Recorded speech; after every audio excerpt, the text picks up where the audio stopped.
хин нэгэн хүн ухаандаа Японд тэр нөгөө хүрээлэн байгаа орчныг эвдэж сүйдгээд бохирдуулах юм бол иргэд ерөөсөө шууд энийг бол мэдээлдэг. Та бүхний бидний бүгдээрнгийнх нь энэ жижиг шаардлагууд бол хөгжингүй төгс тогтолцоог бий болгох үйл ажиллагааны эхлэл болох учиртай юм аа.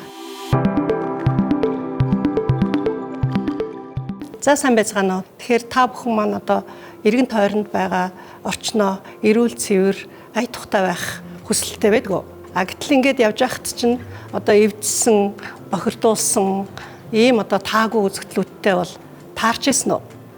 Энэ одоо үзэгдлийн талаар мэдээлж ирсэн үү? Тэгэхээр энэ л нөгөө бидний асуудал байгаад байгаа.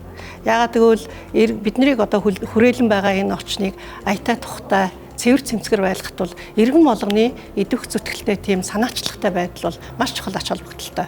Тэгэхээр бидний нөгөө эргэн тойронд хүрээлэн байгаа орчныг одоо эвдээд, сүйдгээд, бохирдуулаад байгаа этгээдээс одоо хариуцлага тооцдог, хохирлыг барагдуулдаг тийм л одоо механизмыг бол бид нар шаардах хэрэгтэй байна. Тэгэхээр ингээд байгаль орчинд учруулсан хохирлыг үнэлэх аргачлал байгаа боловч үнэлгээний байгууллагууд болохоор зэрэг тэр аргачлалыг нэг мөр хэрэглэхгүй байгаа нь бол харагдаад байна. Өнгөрсөн онд богд ууланд гарсан галт төмрийн одоо хохирол, гим хорыг үнэлж байгаа байдлаас харахад бол хариуцагч тал, нэхэмжлэгч талын одоо үнэлгээнүүд нь бол одоо маш их зөрүүтэй байсан нь бол харагдчихсан. Орон нутгийн хөгжлийн сан гэдэг одоо жил болгон улсын төсвөөс бол хөрөнгө хуваарлагдж байгаа.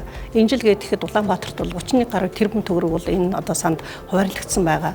Тэгэхээр иргэд бол энэ санг одоо юунд зарцуулах тал дээр бол өөрсдөө саналаа гаргадаг. Тэгээ хамгийн одоо олон санал авсан төслүүдийг бол санхүүжилдэг. Тийм учраас энэ орон нутгийн хөгжлийн сангаас бол магадгүй тодорхой хэсгийг нь ийм зүйл зарцуулах, сан болгож одоо хэрэгжүүлэх ийм бас нэг санаа байж болох юм аа. Саяны одоо ингээд хэлсэн энэ тогтолцоо бол өндөр хөгжилтэй Япон улсад бол бүрэн төгс хэрэгжиж байгаа тийм. Тэгэхээр зэрэг хин нэгэн хүн ухаандаа Японд тэр нөгөө хүрээлэн байгаа орчныг эвдэж сүйдгээд бохирдуулах юм бол иргэд ерөөсөө шууд энийг бол мэдээлдэг. Хамгийн түрүүнд яадаг вэ гэхээр зэрэг тэр тусгай сангаас нь тэр нөгөө нэг бохирдсан, эвдэж сүйдсэн газрыг нөхөн сэргээх ажлыг бол яаралтай хийгээд дараа нь харин буруутай этгээдээс тэр нөгөө нөхөн сэргээлтийн зардлыг гаргуулах одоо ийм зарчмаар ажилладаг байх нэ. Тэгэхээр зэрэг бид ч гэсэн одоо Японы иргэд шиг адилхан тий төр засгаасаа одоо ийм нөхцөл байдал үүссэн тохиолдолд нөхөн сэргээхийг одоо шаарддаг.